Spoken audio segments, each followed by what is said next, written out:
RBI के फैसले से हजारों लोग बेहद परेशान हैं। एक बैंक पर बैन लगा तो हजारों की मेहनत की कमाई अटक गई है। कोई शटर तोड़कर बैंक में घुसने की कोशिश कर रहा है तो कई महिलाओं और लोगों का रो रो कर बुरा हाल है। किसी के रिटायरमेंट के 20 लाख रुपए बैंक में फंस गए। कई सोसाइटी के 40 से 50 लाख रुपए बैंक में अटक गए। किसी की बेटी की कुछ दिन बाद शादी होने वाली है, पैसा कहां से निकाले? सारी जमा पूंजी बैंक में फंसी है, लेकिन जिसे वो ना निकाल सकते हैं ना इस्तेमाल कर सकते हैं। किसी के मां बाप या रिश्तेदार अस्पताल में भर्ती है, लेकिन अब वो आगे का इलाज नहीं करा पा रहा है क्योंकि बैंक से पैसे निकल नहीं रहे, एटीएम चल नहीं रहा है। सैकड़ों हजारों बच्चों का भविष्य भी दांव पर है। अगले महीने से बच्चों की सालाना परीक्षा है, लेकिन माता पिता बच्चों की फीस नहीं दे पा रहे हैं। न बैंक से पैसे निकल रहे हैं, न चेकबुक, ना एटीएम चल रहा है। यूपीआई ऑनलाइन पेमेंट का चलन बढ़ा है तो लेकिन कैश खत्म हो गया है, लोग अब कैश रखते नहीं। बैंक पर पाबंदी लगी तो बैंक का यूपीआई भी नहीं काम कर रहा, यानी बैंक में जमा अपने ही पैसों को लोग निकाल नहीं पा रहे हैं। इस बैंक में ज्यादातर मध्यम वर्ग और गरीब तबकों का खाता है। बैंक में लेन देन पर रोक लगी तो हजारों लोगों में हड़कंप मच गया है। लोगों को चिंता हो रही है कि उनका पैसा वापस मिलेगा या नहीं।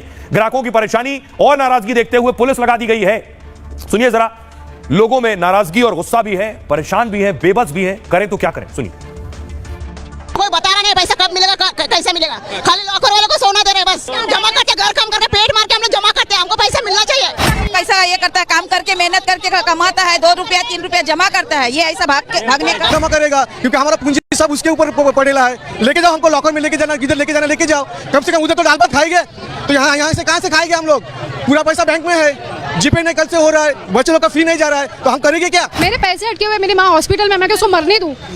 मेरे पैसे अटके, क्या बात करूं सर, मैं आपको ही बोलो। ये पहले भी हो चुका है, ऐसे नहीं कि पहली बार ही हुआ है। किसी को पैसे दिया नहीं है, सेकंड टाइम ये लोग का क्या है पता है, पैसे लो और भाग जाओ। तो ही पैसा भरा, मेरे को कैंसर की बीमारी है तो मेरे को परसों ही मेरे बेटी ने पैसा भर दिया। तो अब क्या कह रहे हैं लोग? क्या मालूम, मेरे को पैसा चाहिए तो अभी इधर भी है, ये लगा है इधर। शादी का बात चलाने का था, अभी इधर 1 रुपया भी नहीं मिलेगा तो क्या करेंगे? शादी के लिए खड़ी हो जाएगी तो कहाँ से लाएंगे पैसे हम लोग? सुबह से इधर मर रहे हैं हम लोग, देते नहीं, कुछ बोलते नहीं बराबर। अकाउंट सीज कर दिया है, मतलब सब बंद हो गया है। एफडी बंद, मेरा एफडी है उस बैंक में, बैलेंस है सब ब्लॉक कर दिया। मम्मी को उठा के लॉकर ऑपरेट लेने को आया हूं। उनको हिंदू जैसा भी लेकर आया हूं और वापस उनको भी भर्ती करने, हमको एमआरआई करवाने को, ब्रेन का देख रहा चल कैसे रही है वो। बाहर जाने वाले really need of money. Paytm नहीं वर्क कर रहा है, ना बैंक से विड्रॉ कर सकते, चेक से ना एटीएम से। इन्होंने मुझे सुबह मॉर्निंग में मैसेज किया कि आके अपना डेबिट कार्ड लेकर जाओ, तभी ये मुझे मैसेज करके बोल सकते हैं ऐसी प्रॉब्लम होने। They should inform the customer, this is very bad. And कल आई थी पैसे निकालने, मुझे सिडनी जाना है। मेरे 78,000, देखो मैं आपको पासबुक बता सकती हूँ, 78,000 था कल। मैं ये बोला कल लेके जाओ, और आज देखो ये रफड़ा हो गया। अब मैं कैसे जाऊंगी? हम लोग मछुआरे हैं, हम लोग को डेली पैसा यूज करना पड़ता है। कभी हम लोग का बोर्ड 2 दिन में आता है, कभी 4 दिन में, 15 दिन में। हम लोग को 3-4 लाख रुपए खर्चा है, 4-15 दिन में, 20 दिन।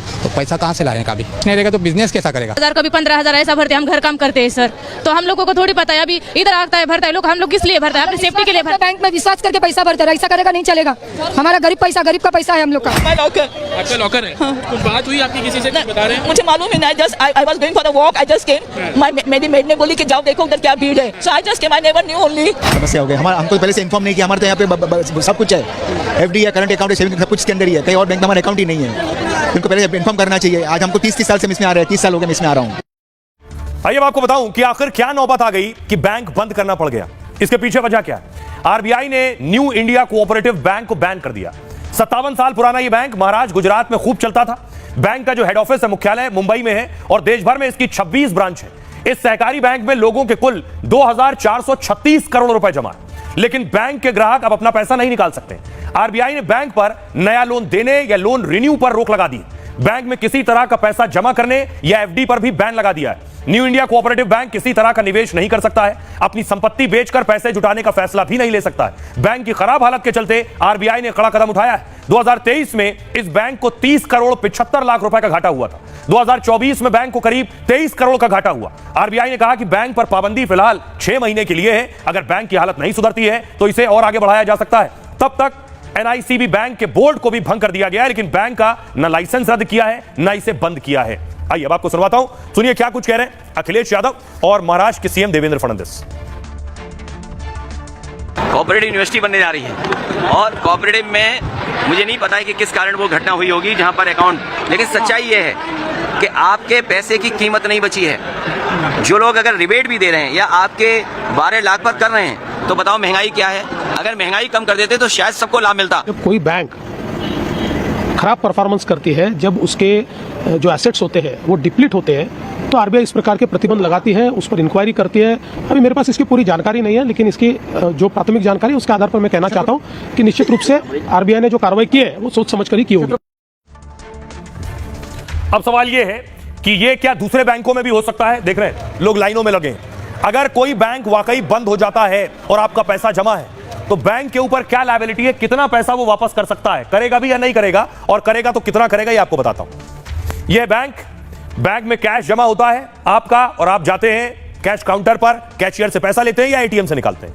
लेकिन बैंक अगर बंद हो जाए तो आपको क्या मिलेगा? आपके पूरे पैसों की बैंक कोई गारंटी नहीं देता है।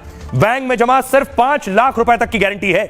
यानी आपके बैंक में 10 लाख 20 लाख जमा है और बैंक बंद होने से अगर ये पैसे डूब गए तो भी आपको सिर्फ 5 लाख रुपए ही मिलेंगे। बैंकिंग नियमों के तहत 5 लाख तक का इंश्योरेंस होता है। अगर बैंक की अलग अलग ब्रांच में 5 लाख से ज्यादा जमा है तो भी बैंक के दिवालिया होने या डूबने पर 5 लाख रुपए ही मिलेंगे। अगर बैंक में 5 लाख से कम जमा है तो उतना ही मिलेगा जितना जमा है। लेकिन ग्राहकों को यह रकम तुरंत नहीं मिलती है। बैंक में जमा पैसे मिलने में 3 से 6 महीने का वक्त लग सकता है। पैसे सुरक्षित रखना चाहते हैं तो पूरी रकम एक बैंक में न रखें। छोटे और लोकल बैंक में ज्यादा रकम रखने से बचें। प्राइवेट और पब्लिक सेक्टर के बड़े बैंक में पैसे रखें। इनमें कोऑपरेटिव बैंक से बेहतर सुरक्षा मानक होते हैं। यह है बैंक का मानक। आइए खबरों में आगे बढ़ते हैं। आज की एक और खबर है, भ्रष्टाचारियों पर योगी आदित्यनाथ ने चाबुक चला दिया है। देखिए तस्वीर योगी आदित्यनाथ, आज पहली तस्वीर आप देख रहे हैं, फुल स्क्रीन लीजिए जरा। योगी आज एमपी के सीएम मोहन यादव से मिल रहे थे।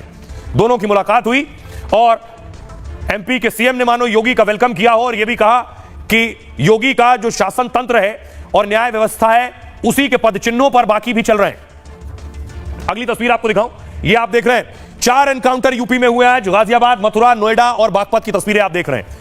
यानी योगी राज में लॉ एंड ऑर्डर दुरुस्त करने के लिए पुलिस पूरी तरह से एक्शन में नजर आ रही है। एक एनकाउंटर गाजियाबाद